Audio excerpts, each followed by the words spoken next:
Hello. जी, ये अभी जो डिस्कशन हो रहा था इस पर एक पॉइंट जस्ट ऐड करना चाहता था।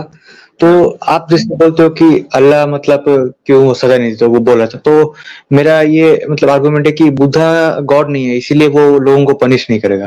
मतलब मैं ये बोलना चाहता हूँ कि अगर बुद्धा एक गॉड होता, जैसे अल्लाह है, तो वो लोगों को डायरेक्ट जन्नत में डाल देता बिना टेस्ट के।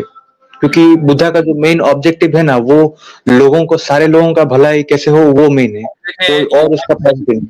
मसला क्या है? हाँ, मसला ये है कि आप भी बुद्धिस्ट, वो भी बुद्धिस्ट। वो ऐसा हाँ। बुद्धिस्ट कि जो कह रहा है सुपर नेचुरली मुझे बुद्धा ने क्योर कर दिया। आप ऐसे बुद्धिस्ट जो बुद्धा को गॉड ही नहीं मानते। भाई कौन से बुद्धिज्म को माने हम, कि कौन सा सही है? भाई तो वो तो ये तो नहीं बोला कि मतलब बुद्धा को अगर प्रे करेंगे तो वो क्योर कर दे, ऐसा तो नहीं बोला वो। नहीं, उसने बोला कि उस बुद्धा को, बुद्धा की टीचिंग पर चलने की वजह से सुपर नेचुरली बुद्धा ने मुझे क्योर कर दिया। ब्रीदिंग प्रॉब्लम बगैर कुछ खाए पिए दवा लिए ठीक हो गई। वो बुद्धा को तो ये तो वर्शिप कर रहा है। ये तो फिर झूठ हो गया ना, ऐसा तो हमारा कोई भी मॉन्क ये नहीं बताते कि ये अभी सब। आपको माने, अब आपकी बात को माने या हमारे नजदीक तो दोनों बराबर है, दोनों बुद्धिस्ट हैं। तो बताएं क्या नहीं, कर रहे हैं? हम फिर हम हमारे मॉन्क से बात कीजिए, वो कभी भी ऐसा नहीं बोलेंगे, हम गारंटी देते हैं। तो इसका मतलब वो झूठ बोल के गया, वो बुद्धिस्ट। हाँ, हाँ, झूठ बोल गया था। चलो, अब एक बुद्धिस्ट ने दूसरे बुद्धिस्ट को झूठा करार दे दिया। भाई अब हमारा इससे कोई लेना देना नहीं है। अगर वो बुद्धिस्ट हाँ। सुन रहा है तो भाई आके यूहान से खुद निपटे। अच्छा, अब मसला ये है, चलो अब आप उस वाले पर तो बाद में बात करेंगे, अब आप बात करें अपनी। वो तो आपको उसको तो हाँ, झूठा निकला। हाँ। तो बुद्धा का जो मेन ऑब्जेक्टिव था कि सारे आप क्यों आए? इंसानियत को कैसा। उसे छोड़ें, आप क्यों आए? अच्छा, नहीं, मेरा ये सवाल था, जैसे 2 पर्सन है मान लो ए और बी, तो दोनों मतलब जो दुनियावी ज़िंदगी में पूरा मतलब बिज़ी है और किसी भी चीज़ जो रिलीजियस स्पिरिचुअलिटी पर कोई भी उनका इंटरेस्ट नहीं है। पर किसी एक का अच्छा लक था कि उसको कोई दावत देने आ गया, तो वो इस्लाम कबूल करके फिर वो जन्नत चला गया। पर दूसरा का उतना अच्छा लक उसका नहीं था कि उसको कोई दावत देने वाला था। तो फिर ये जो अनफेयर एडवांटेज उसका हो गया, तो आप उसको कैसे जस्टिफाई करेंगे? दिल पर हाथ रखकर बताना कि तुम ये सवाल कौन सी मर्तबा कर रहे हो मुझसे, कितनी मर्तबा पहले कर चुके। नहीं, ये मतलब कुछ वो दूसरा एंगल से सवाल किया था, ये वाला थोड़ा अलग है मतलब। यही वादा किया था, उसूल वही रहेगा, एंगल चाहे बदल जाए। जिसके पास दीन की दावत नहीं पहुंची, उसको पता ही नहीं है खुदा का, खुदा के रसूल का, तो फिर अकाउंटेबिलिटी भी नहीं है। नहीं, तो फिर आप ये एक उस कंडीशन लगा दे कि फिर उसको तौहीद पर मरना पड़ेगा, नहीं तो वो जन्नत नहीं जा पाएगा। क्योंकि तौहीद को अकली तौर पर साबित किया जा सकता है। खुदा हाँ। एक खुदा है, बस इतना वो मान ले। उसका नाम क्या है, वो कैसा, उसकी सिफात क्या है, अगर इतना भी उसने मान लिया और इसको अकली तौर पर हम साबित कर सकते हैं। एक बच्चा, अगर मान लीजिए दो एक लोग जंगल के अंदर हमेशा रहें, तो वो भी अब, और अकल उनकी बिल्कुल ठीक हो, तो वो भी इसी कंक्लूजन पहुंचेंगे। चूंकि एक खुदा का वजूद हमारी फितरत और हमारी समझ लें कि नेचर का हिस्सा है। तो हाँ। इतना मानना तय है, ये उसको मानना पड़ेगा। नहीं, पर मैं जो 2 लोगों का एग्जांपल दिया, तो वो 2 लोग मतलब अगर वो उनको इस्लाम का दावत नहीं पहुंचा तो भी वो बिना तौहीद को माने मरते। पर एक का लक इतना अच्छा हुआ कि उसको एक अच्छा दोस्त मिल गया जो कि उसको पूरा ए टू जेड सब कुछ एक्सप्लेन किया कि कैसे गॉड का एग्जिस्टेंस है, इस्लाम क्यों सही है। तो फिर ये तो फिर अनफेयर एडवांटेज हो गया ना उसको। नहीं हुआ ना?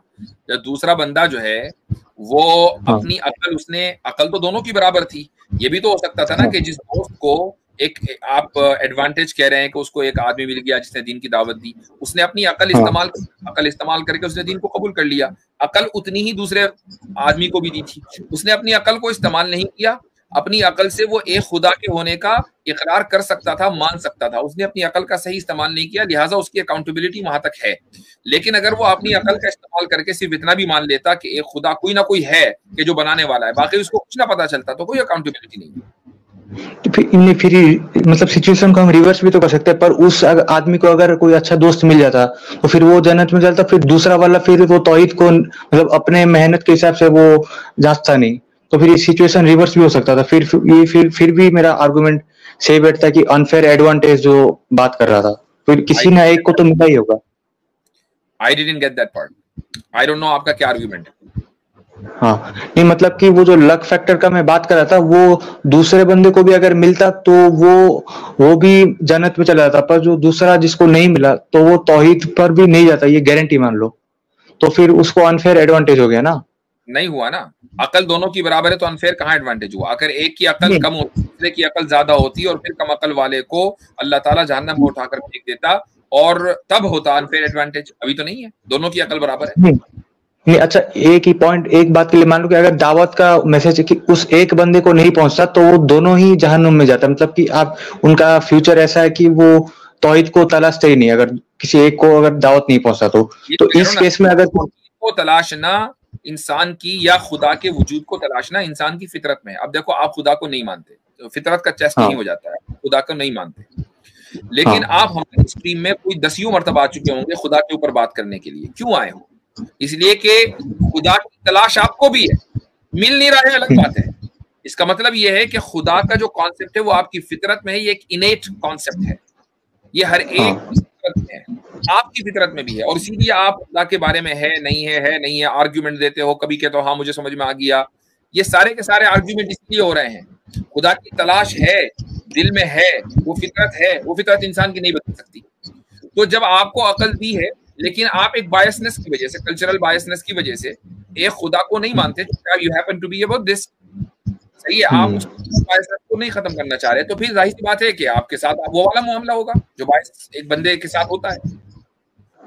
अच्छा, तो फिर ऐसा क्यों है कि मतलब अगर दो लोग को दावत पहुंचे तो एक एक्सेप्ट कर लेता है और दूसरा एक्सेप्ट नहीं कर पाता, मतलब वो क्या फैक्टर आपको लगता है? बायसनेस बताया ना मैंने कि आप मसलन अभी आप देखें आज की स्ट्रीम में, आप हमारे साथ 10 मरतबा बात कर चुके, आप एक बायस हाँ, आदमी, आपको खुदा समझ में नहीं आ रहा है, उसकी बात आप कबूल नहीं करते। अभी हमारे से अभी थोड़ी देर पहले एक बंदा शहादत लेकर गया, इस्लाम का कलमा पढ़कर गया, उसने हमसे पहली मरतबा बात की, हमारी सिर्फ वीडियोस देखी, उसको बात समझ में आ गई। क्या है? चूंकि उसने बायस का चश्मा नहीं लगाया था, आपने लगाया है, तो वो फैक्टर है असल में। पर और भी कुछ फैक्टर हो सकते हैं, जैसे मतलब एक हो गया कि उसका जो मतलब लेवल ऑफ अंडरस्टैंडिंग वो एक चीज है, और एक ये कि कोई एक आदमी ऊपर ऊपर रिसर्च नहीं करता, वो पूरा डीप रिसर्च करता है तभी जाके चीजों को एक्सेप्ट करता है, तो फिर वो ये 4 भी साल कुछ कुछ रिसर्च कर रहा है ना, वो 4 साल से रिसर्च कर रहा है, तो 4 साल की हाँ, रिसर्च ऊपर ऊपर की रिसर्च तो नहीं होती मेरे भाई। और रिसर्च इस तरीके से कर रहा था कि उसने तहज्जुद की नमाज तक पढ़ ली, जो बहुत से मुसलमान नहीं पढ़ते, तो उसकी रिसर्च तो इस लेवल की है, तो ऊपर ऊपर की रिसर्च तो आपकी है। अच्छा, और मतलब जो लेवल ऑफ अंडरस्टैंडिंग भी तो मैटर करते हैं, जैसे क्लास में स्टूडेंट है तो कुछ स्टूडेंट को 5-6 बार पढ़ाने, कोई कॉन्सेप्ट बताने से उसको दिमाग में घुसता है, पर हाँ, किसी एक टैलेंटेड बंदा है वो एक बार बोलने से घुस का जो जाएगा। कॉन्सेप्ट है मेरे भाई वो इतना आसान है कि जो बैक बेंचर्स है ना उनको वो आसानी के साथ समझ में आ जाता है, और उसमें वो 100% लेकर आते हैं अगर वो समझना चाहें। तो उसके अपने दिल की और दिमाग की खिड़कियां खोलनी है, वो खिड़की इसलिए नहीं खुलती कि बायसनेस का ताला लगा हुआ है, उसका उसकी चाबी लें, उसका ताला खोलें, तो इंशाल्लाह तौहीद का कॉन्सेप्ट इवन अगर आप बैक बेंचर हो तो समझ में आएगा। एक बार फिर भी मतलब अल्लाह कुछ ऐसा रूल तो रखा हो कि जिनका थोड़ा दिमाग का कोई प्रॉब्लम है, डिप्रेशन या फिर कोई लो आईक्यू या फिर कोई भी ऐसा टाइप का कुछ मेंटल इलनेस हो। आईक्यू और मेंटल बंदा है या आम नॉर्मल आदमी है? मेंटल बंदे हैं आप? हाँ, नहीं नहीं, नॉर्मल। नॉर्मल है पक्का? हाँ, नॉट बका। एकदम ठीक है। तो जब आप एकदम नॉर्मल हो, मेंटल नहीं हो, बिल्कुल पक्की बात है, इसके बावजूद आपको एक खुदा का कॉन्सेप्ट समझ में नहीं आ रहा है, तो इसका मतलब ये है कि या तो बायस है या फिर मेंटल है। पर और भी कुछ फैक्टर। अगर मेंटल है तो कोई अकाउंटेबिलिटी नहीं, नो प्रॉब्लम, और बायस है तो अकाउंटेबिलिटी है। हाँ, पर ऐसा भी हो सकता है ना कि उसको मतलब दलील उतना ज्यादा अच्छा नहीं लगा होगा जो मिला है। अच्छा एक बात भाई बताओ, जोहान भाई, दलील अच्छा नहीं लगा होगा तो उसके लिए कोई स्ट्रॉन्ग रीजन भी तो होगा। रीजन भी नहीं है कि दलील अच्छी क्यों नहीं लग रही, बस ये ऐसा ही है जैसे आसिफ भाई दलील के जायका नहीं था। ये जलेबी और इमरती हो गई, ठीक है। पर हम आज के दुनिया में देखेंगे तो, आज के हम दुनिया में अगर देखेंगे तो जो वेस्ट जो सबसे जो जिनका बहुत पावर है, तो वो मतलब इस्लाम को बहुत नेगेटिवली सोचता है, मतलब तो अगर इस्लाम अच्छा होता तो फिर सारे लोग भी अच्छे रहते, अच्छे बोलते उसको। जोहान भाई प्रॉब्लम से यही सब है कि आप क्या करते हैं कि आप हिदायत को, आप जो है वो अच्छाई को पावर से रिलेट कर देते हैं। ठीक है। तो भाई हमें तो पूरी हिस्ट्री में हमने देखा है कि पावर तो जालिमों के पास भी रहे हैं बहुत सारे। तो आप अगर ऐसे समझते हैं कि जो पावरफुल होता है वो हिदायत याफ्ता होता है, तो फिर तो आप कहें भाई हिटलर को या इस तरह के जितने बहुत सारे लोग हुए हैं पावरफुल, उनको भी कहें कि वो हिदायत याफ्ता थे। हिटलर की तारीफ करें, बोले हिटलर अच्छा था? नहीं, अभी के दौर में मतलब जो सबसे नॉलेजेबल और अच्छे जो मॉडर्न लोग, सेकुलर लोग हैं, तो वो इस्लाम को मतलब क्यों बुरा देखते हैं, मतलब जबकि वो बुद्धिस्ट जैसे सैम हैरिस हो गया, तो वो सब ये सेम प्रॉब्लम है जो कि इमाम गजाली रहमतुल्लाह अलैह ने तहफ़तुल फलासफा में लिखी है। सेम प्रॉब्लम है कि जिनका फील्ड ही जो है वो यानी कि गैब की बातें या खुदा के ताल्लुक की नहीं है। मिसाल के तौर पे एक साइंटिस्ट जो है फिजिक्स में कोई अच्छा काम कर दिया है तो भाई इसका ये मतलब थोड़े ना है कि वो खुदा के बारे में जो कहेगा वो सही बोलेगा, या खुदा के बारे में जो बात ओपिनियन रखता है वो सही ओपिनियन है। भाई वो फिजिक्स का मास्टर होगा ना, वो फिजिक्स के अंदर कोई साइंटिस्ट होगा। इसका ये मतलब थोड़े ना हो गया कि वो खुदा को भी जो है वो जानने और समझने लगा और उसकी हकीकत जानने लगा। तो योहान साहब वो भाई होगा न्यूरो साइंटिस्ट होगा सैम हैरिस, ठीक है। तो न्यूरो साइंटिस्ट होने से उसको इसका लाइसेंस कब से मिल गया कि वो जो है अनदेखी चीजें और गैब और खुदा के बारे में भी उसकी बात जो है वो सच्ची मानी जाएगी। अच्छा, सैम हैरिस जो है वो उसका बिलीफ अपना क्या है, क्या वो क्रिश्चियन है? नहीं, वो मतलब बुद्धिज्म का तारीफ कर रहा था, जबकि वो खुद एक बड़ा पॉपुलर एथिस्ट था, मतलब रिचर्ड डॉकिंस की तरह। अच्छा, तो अगर वो बुद्धिज्म की तारीफ कर रहा था तो, और बुद्धिस्ट था नहीं, तो उसको बुद्धिस्ट होना चाहिए था ना। और अगर सैम हैरिस जिसको आप प्रेज कर रहे हैं वो बुद्धिस्ट नहीं था, तो उसका मतलब फिर बुद्धिज्म गलत है, क्योंकि सैम हैरिस तो बुद्धिस्ट था नहीं, पर फिर भी मतलब वो बाकी रिलीजन, क्रिश्चियनिटी, इस्लाम, हिंदुइज्म, इनको प्रेज नहीं किया, पर हमको क्या? इसका मतलब कि रिलीजन के जो सबसे बड़े दुश्मन है वो हमको, हमारे रिलीजन को मोहब्बत करते हैं, मतलब कि कुछ मोहब्बत नहीं अपनाओ ना, खाली मोहब्बत से क्या होता है? अगर बुद्धिज्म अच्छा मानने के बावजूद उसने नहीं अपनाया, तो फिर बुद्धिज्म इसी उसूल की बुनियाद पर गलत हो गया कि भाई सैम हैरिस ने तो अपनाया नहीं, तो बुद्धिज्म को तो उसने यानी इस्लाम के तकरीबन बराबर ही कर दिया ना, तो फिर आप छोड़े बुद्धिज्म, सैम हैरिस जैसे ही बन जाओ। नहीं, हम उनका आइडियोलॉजी को भी उतना सही नहीं मानते। तो फिर आप इस्लाम के खिलाफ यूज कर रहे हैं भाई उसको? ठीक है, नहीं, वो एक प्लस पॉइंट मैं खाली बता रहा था कि उसने इसको प्रेज किया नहीं, तो फिर भी उतना फर्क नहीं पड़ता। तरीके से पिच पर उतरकर जो है बॉलर का सामना कर लें। अब वो चाहे मिडिल स्टंप उड़े के साइड स्टंप, बस पिच पर आ जाएं।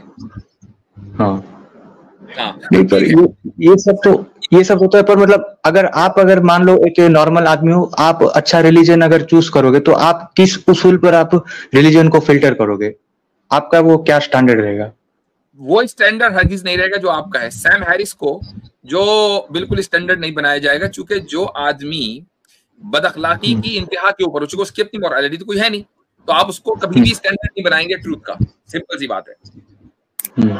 चले, ठीक है, ओके, ठीक, ओके जी।